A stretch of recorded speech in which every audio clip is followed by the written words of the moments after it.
Hey, Broken Salespeople, this is Red Staffstrom, and welcome to the Broken Salespeople podcast. I'm in the workshop, and I'm here to help you fix all your broken sales skills. For those of you guys who watch this on YouTube, this is superfluous information. Those of you who listen to the podcast, I'm going to tell you what I look like. I'm a big, hairy ginger. I'm about 270, 5'10", 5'11", 270, wide at the top, skinny at the bottom, big orange beard, long red hair, kind of look like Fat Thor if he was a ginger, a little bit. I am not the prettiest person in the world. In fact, most sales gurus that you know and that you see and you follow on Instagram, they don't look like me. Never expect them to either. There's a reason I dress down the way I do. There's a reason you generally see me here in jeans and a t-shirt as opposed to a suit and tie, because that's antiquated. That's dead. Suit and tie doesn't help you anymore. What I want to talk to you about today is what you need to wear to get the sales that you want. Old school thought has always been, you need to dress to impress. You need to wear a suit and look professional. I'm not sure that holds up anymore in 2020. Really don't think it does. And there's a specific reason why. I want you to look at the world at large. I want you to think about the objective that you have as a salesperson. As a salesperson, you have 3 goals for every person you meet. You want people to know you, like you, and trust you. First, they have to figure out who you are, what you represent, what you sell. Then they have to start to like you, feel like they can get along with you in case something goes wrong, because everybody has that nagging feeling in the back of their head that something with the deal may not go according to plan. So they have to like you, because if something goes wrong, they want to make sure that it can be cordial as opposed to just screaming at one another. And then they have to trust you. So let's think about what salespeople of yesteryear wore. Suits and ties.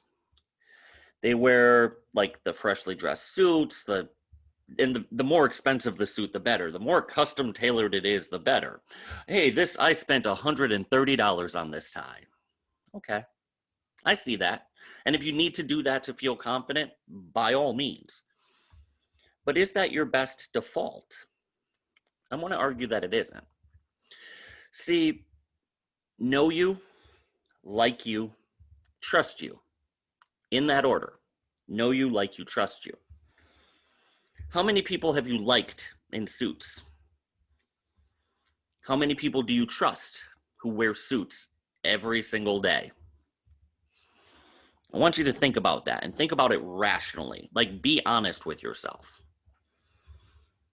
Personally, when I see somebody in a suit, I think banker, politician, mortician.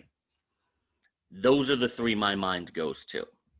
None of them are particularly beloved in my mind. In fact, I think Congress's approval rate is 18%. And for me to go out and wear the costume of a politician and expect people to trust me, I don't know. There's too much of a disconnect there. I don't see how that happens effectively. For me to dress up like a banker, because Wells Fargo did so well, because AIG did so well. No, in some fields, you absolutely have to. There's no anything about it. You have to. You have to wear a suit if you are in financial services. Have to. Insurance sales, to a certain point, you still have to. If you're doing, but you can usually get away with a polo in a lot of cases. But the full suit, shirt and tie, I think politicians. And I'm never going to be able to get past that. So when I see people who are coming to me in a suit, kind of raises my spider sense. And I'm assuming most people are like that too. But that's just one reason. That's an emotional reason. So let's talk about things rationally. This summer has been particularly hot. We're out of Connecticut, and it was a toasty one this year. It's just started to cool off. It's the last weekend in September right now. It's just starting to cool off. How do you feel when you're wearing a suit in the summertime? Even if it is one of those linen suits that's ultra lightweight and ultra flexible and all of those things, it's hot, isn't it? Long sleeves in the summer is hot, let alone a long sleeve dress shirt with a jacket on top of it. It's hot. Okay, so you're mildly uncomfortable. Big effing deal, right? No. Because if you're uncomfortable, you are doing these micro expressions that are sending alarm bells to your customer over and over and over again. That little adjust of the neck that you do when you're hot, that's what people in movies literally do when they're lying and under too much pressure. That little ventilation move where they just ventilate their neck to get some air to their chest. You do that even though you think it's minor and you're doing it on a subconscious level, you're sending alarm bells to your customers. That's what they're seeing. They're seeing, wow, something is off. Even if they process it on a subconscious level, something is off. What about other fidgeting? Wool suits. They're itchy. Now, I know not anybody wears pure wool anymore. It's out of fashion and yada, yada, yada. Okay, fine. But if you're uncomfortable, you're going to fidget. You're going to give off micro expressions that you're not ready to, you don't want your customer to see. That's the way we are. Whether you mean it or not, you're probably giving dozens of signals of discomfort to your customer. Now, they don't know what those discomfort signals are. They don't know whether that's you're uncomfortable with trying to sell them and you're trying to get one over on them, or it's a hot day. But guess where their mind is going to go to? Even if it's on a subconscious level, you're sending alarm bells you don't need to. What about some other reasons? Well, know you, like you, trust you. Who do you trust? Who do you give the keys to your home to? When you invite people over for a cookout, who do you invite over? People who you give access to your home to. People who watch your kids. People who fix your house. The people you trust implicitly. What are they wearing? Are they wearing suits? Are they wearing jeans and t-shirts? See, society has become more casual, and I embrace it. I believe that's the direction we should all go. Why should we be uncomfortable? Ever. Now, let me say this clearly. I'm not telling you to dress like a slob. I'm not telling you to go to work in your Batman jammies. That's not what I'm saying whatsoever. You can dress nice without dressing formal. You see it a lot in the gyms. You see people who, even though they're in a gym, like they're going to the gym, they dress up for, well, quite frankly, they dress up for Instagram. Let's call it what it is.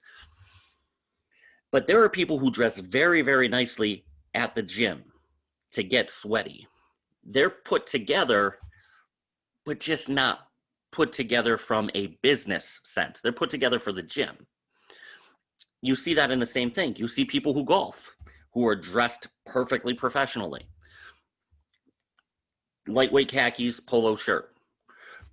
They seem the right way. I know people who wear t-shirts. I personally usually wear a plain black t-shirt most of the time.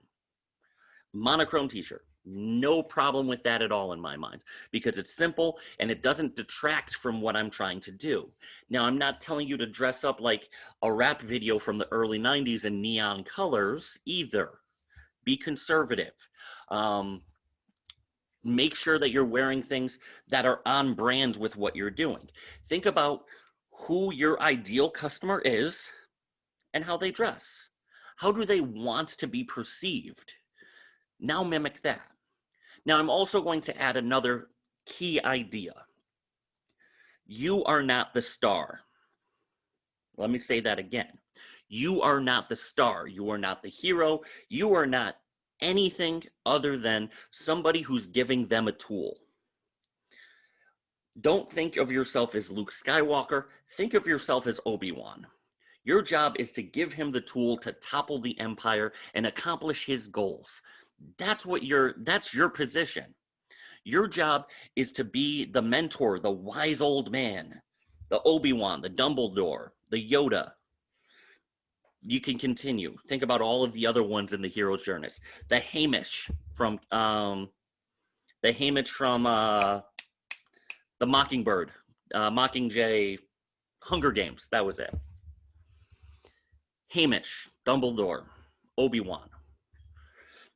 Obi-Wan did not dress all fancy. He wasn't in a fancy suit of armor, even though he fought in the war and wore armor at that point. He was in a beat-up bathrobe.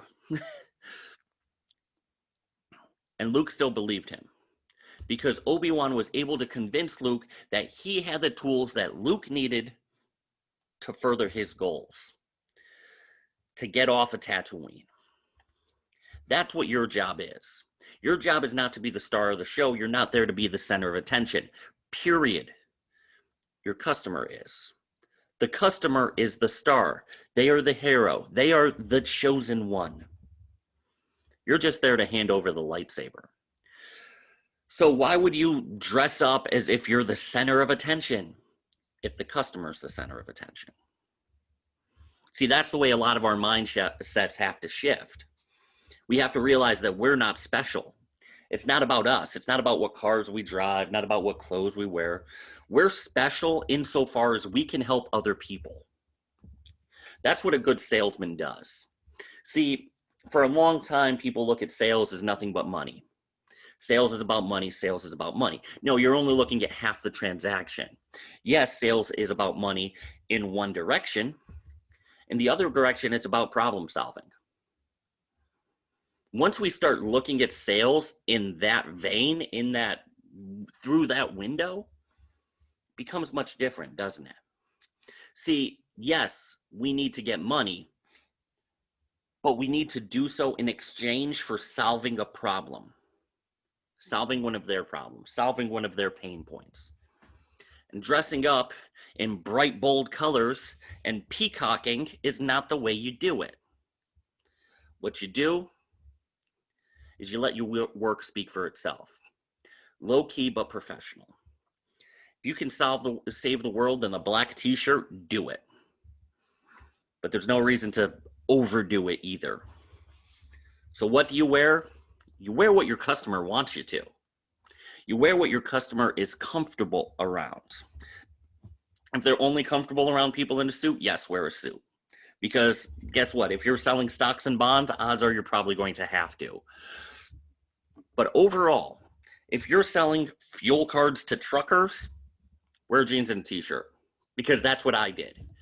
If you're selling fitness programs, if you're selling anything along those lines, wear gym clothes. If you're selling ski equipment, wear ski gear. Wear what your customers expect to wear themselves. Your job is to be the guide, not the hero. So I hope this helps. I hope this opened your eyes to some things. It's not about you. Please take the time to like and review the podcast. Give it a 5-star rating. Really helps the channel out. Go to brokensalespeople.com. You can find a lot more information, a lot more free training, blogs, another podcast that I do called Broken Sales Blueprints. You can find a lot of different things that I created for that site. brokensalespeople.com. I look forward to talking to you guys some more. If you have more ideas, follow me on Instagram at brokensalespeople.com. I hope you guys enjoyed. Any other questions, let me know. Until then, go fix yourself.